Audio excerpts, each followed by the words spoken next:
over the subject with Deborah and was quite convinced that, etc. Here probably followed a recantation of every opinion she had given in the letter. Then came Miss Jenkins, Deborah, as she liked Miss Mattie to call her father having once said that the Hebrew name ought to be so pronounced. I secretly think she took the Hebrew prophetess for a model in character, and indeed she was not unlike the stern prophetess in some ways, making allowance, of course, for a modern custom and difference in dress. Miss Jenkins wore a cravat and a little bonnet like a jockey cap, and altogether had the appearance of a strong-minded woman, although she would have despised the modern idea of women being equal to men. Equal indeed, she knew they were superior. But to return to her letters, everything in them was stately and grand like herself. I have been looking them over. Dear Miss Jenkins, how I honored her. And I will give an extract, more especially because it relates to our friend Captain Brown. The Honorable Miss Jameson has only just quitted me, and in the course of conversation, she communicated to me the intelligence that she had yesterday received a call from her revered husband's quondam friend, Lord Maulevrier.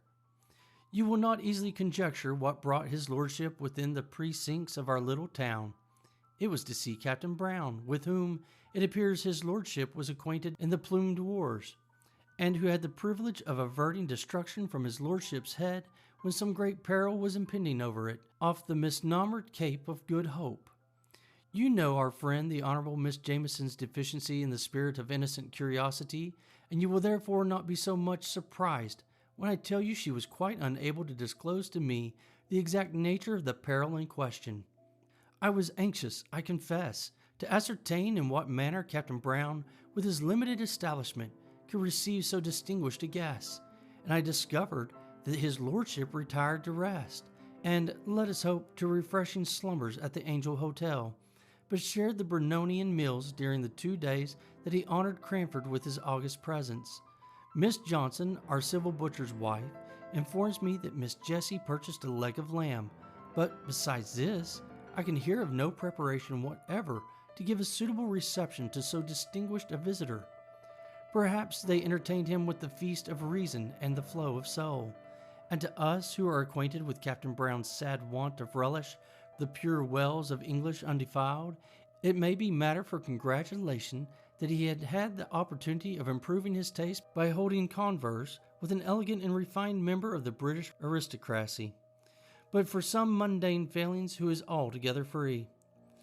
Miss Pole and Miss Mattie wrote to me by the same post. Such a piece of news as Lord Maulevrier's visit was not to be lost on the Cranford letter writers. They made the most of it. Miss Mattie humbly apologized for writing at the same time as her sister, who is so much more capable than she to describe the honor done to Cranford, but in spite of a little bad spelling, Miss Mattie's account gave me the best idea of the commotion occasioned by his lordship's visit after it had occurred.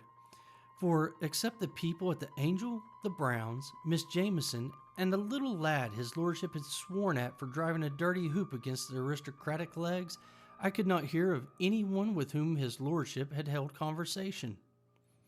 My next visit to Cranford was in the summer. There had been neither births, deaths, nor marriage since I was there last. Everybody lived in the same house, and wore pretty nearly the same well-preserved, old-fashioned clothes. The greatest event was that Miss Jenkins had purchased a new carpet for the drawing-room. Oh, the busy work Miss Mattie and I had in chasing the sunbeams, as they fell in an afternoon right down on this carpet through the blindless window. We spread newspapers over the place and sat down to our book or our work, and lo, in a quarter of an hour the sun had moved and was blazing away on a fresh spot, and down again we went on our knees to alter the position of the newspapers. We were very busy too, one whole morning, before Miss Jenkins gave her party. In following her directions, and in cutting out and stitching together pieces of newspaper so as to form little paths to every chair set for the expected visitors, lest their shoes might dirty or defile the purity of the carpet. Do you make paper paths for every guest to walk upon in London? Captain Brown and Miss Jenkins were not very cordial to each other. The literary dispute of which I had seen the beginning was a raw, the slightest touch on which made them wince. It was the only difference of opinion they had ever had, but that difference was enough. Miss Jenkins could not refrain from talking at Captain Brown, and though he did not reply, he drummed with his fingers, which action she felt and resented as very disparaging to Dr. Johnson. He was rather ostentatious in his preference of the writings of Mr. Boz, would walk through the streets so absorbed in them that he all but ran against Miss Jenkins, and though his apologies were earnest and sincere, and though he did not, in fact, do more than startle her and himself, she owned to me she had rather he had knocked her down if he had only been reading a higher style of literature. The poor, brave captain, he looked older and more worn, and his clothes were very threadbare, but he seemed as bright and cheerful as ever, unless he was asked about his daughter's health. She suffers a great deal, and she must suffer more. We do what we can to alleviate her pain. God's will be done. He took off his hat at these last words. I found from Miss Mattie that everything had been done in fact. A medical man, of high repute in the country neighborhood, had been sent for, and every injunction he had given was attended to, regardless of expense. Miss Mattie was sure they denied themselves many things in order to make the invalid comfortable, but they never spoke about it. And as for Miss Jessie, I really think she's an angel, said poor Miss Mattie, quite overcome, to see her way of bearing with Miss Brown's crossness, and the bright face she puts on after she's been sitting up a whole night and scolded above half of it. It's quite beautiful. Yet she looks as neat and as ready to welcome the captain at breakfast time as if she had been asleep in the Queen's bed all night. My dear, you could never laugh at her prim little curls or her pink bows again if you saw her as I have done. I could only feel very penitent and greet Miss Jessie with double respect when I met her next. She looked faded and pinched, and her lips began to quiver, as if she was very weak, when she spoke of her sister, but she brightened and sent back the tears that were glittering in her pretty eyes as she said, "But to be sure, what a town Cranford is for kindness. I don't suppose anyone has a better dinner than usual cooked, but the best part of all comes in a little covered basin for my sister. The poor people will leave their earliest vegetables at our door for her. They speak short and gruff, as if they were ashamed of it, but I am sure it often goes to my heart to see their thoughtfulness." The tears now came back and overflowed, but after a minute or two she began to scold herself, and ended by going away the same cheerful Miss Jessie as ever. "But why does not this Lord Maulevrier do something for the man who saved his life?" said I. "Why, you see, unless Captain Brown has some reason for it, he never speaks about being poor, and he walked along by his lordship looking as happy and cheerful as a prince, and as they never called attention to their dinner by apologies, and as Miss Brown was better that day, and all seemed bright, I dare say his lordship never knew how much care there was in the background. He did send game in the winter pretty often, but now he has gone abroad. I had often occasion to notice the use that was made of fragments and small opportunities in Cranford. The rose leaves that were gathered ere they fell to make into a potpourri for someone who had no garden, the little bundles of lavender flowers sent to strew the drawers of some town dweller, or to burn in the chamber of some invalid. Things that many would despise, and actions which it seemed scarcely worth while to perform, were all attended to in Cranford. Miss Jenkins stuck an apple full of cloves, to be heated and smell pleasant in Miss Brown's room, and as she put in each clove, she uttered a Johnsonian sentence. Indeed, she never could think of the Browns without talking Johnson, and, as they were seldom absent from her thoughts just then, I heard many a rolling three-piled sentence. Captain Brown called one day to thank Miss Jenkins for many little kindnesses, which I did not know until then that she had rendered. He had suddenly become like an old man. His deep, bass voice had a quavering in it. His eyes looked dim, and the lines on his face were deep.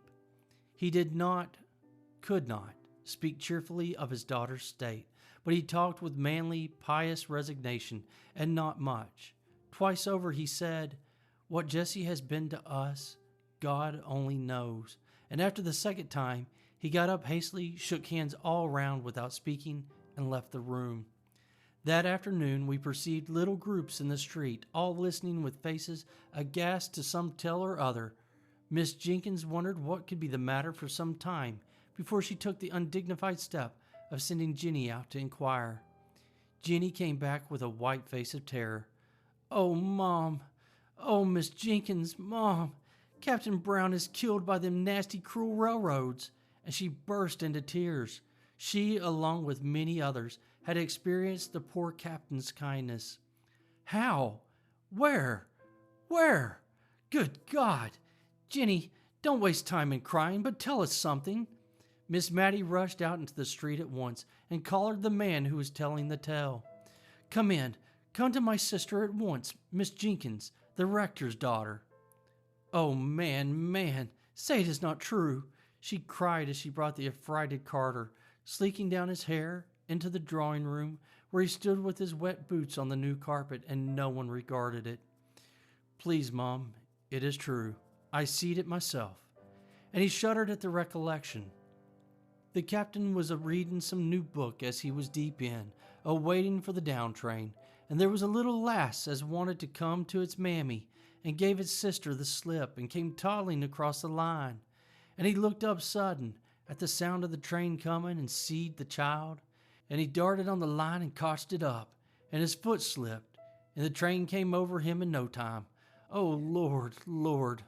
Mom, it's quite true, and they've come over to tell his daughters. The child's safe, though, with only a bang on his shoulder as he threw it to its mammy. Poor captain would be glad of that. Mum, wouldn't he? God bless him." The great rough Carter puckered up his manly face and turned away to hide his tears. I turned to Miss Jenkins. She looked very ill, as if she were going to faint, and signed to me to open the window. "Matilda, bring me my bonnet. I must go to those girls. God pardon me if I ever have spoken contemptuously to the captain." Miss Jenkins arrayed herself to go out, telling Miss Matilda to give the man a glass of wine. While she was away, Miss Mattie and I huddled over the fire, talking in a low, awestruck voice. I know we cried quietly all the time. Miss Jenkins came home in a silent mood, and we durst not ask her many questions. She told us that Miss Jessie had fainted, and that she and Miss Pole had had some difficulty in bringing her round, but that, as soon as she recovered, she begged one of them to go and sit with her sister. "Mr. Hoggins says she cannot live many days, and she shall be spared this shock," said Miss Jessie, shivering with feelings to which she dared not give away. "But how can you manage, my dear?" asked Miss Jenkins. "You cannot bear up. She must see your tears." "God will help me. I will not give way. She was asleep when the news came. She may be asleep yet. She would be so utterly miserable, not merely at my father's death, but to think of what would become of me. She is so good to me." She looked up earnestly in their faces with her soft, true eyes, and Miss Pole told Miss Jenkins afterwards she could hardly bear it, knowing, as she did, how Miss Brown treated her sister. However, it was settled according to Miss Jessie's wish. Miss Brown was to be told her father had been summoned to take a short journey on railway business. They had managed it in some way. Miss Jenkins could not exactly say how. Miss Pole was to stop with Miss Jessie. Miss Jameson had sent to inquire, and this was all we heard that night, and a sorrowful night it was. The next day a full account of the fatal accident was in the county paper, which Miss Jenkins took in. Her eyes were very weak, she said, and she asked me to read it. When I came to the gallant gentleman was deeply engaged in the pursuit of a number of Pickwick, which he had just received, Miss Jenkins shook her head long and solemnly, and then sighed out, "Poor, dear, infatuated man." The corpse was to be taken from the station to the parish church, there to be interred. Miss Jessie had set her heart on following it to the grave, and no dissuasives could alter her resolve. Her restraint upon herself made her almost obstinate. She resisted all Miss Pole's entreaties and Miss Jenkins' advice. At last Miss Jenkins gave up the point, and after a silence, which I feared portended some deep displeasure against Miss Jessie, Miss Jenkins said she should accompany the latter to the funeral. "It is not fit for you to go alone. It would be against both propriety and humanity were I to allow it." Miss Jessie seemed as if she did not half like this arrangement, but her obstinacy, if she had any, had been exhausted in her determination to go to the interment. She